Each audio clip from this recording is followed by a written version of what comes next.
Gutschmidt. I'm one of the wood artists here at DragonFire Gallery, and I was just bringing some new pieces for the gallery to display.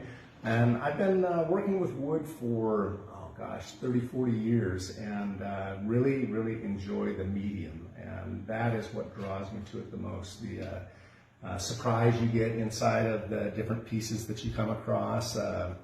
The fact that it's an everyday item that we all see, we all live around, but the beauty that can be hidden inside.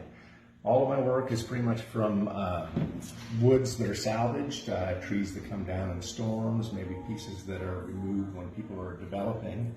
And the variety that brings out, and again, the surprises that you find inside are what really excite me. So, it's here for you to see and enjoy, and hopefully enjoy it as much as I do.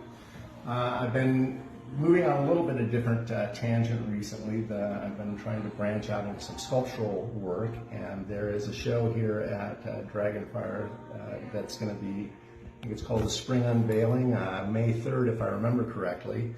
And the challenge was put out to try some pieces on a show called Being Human.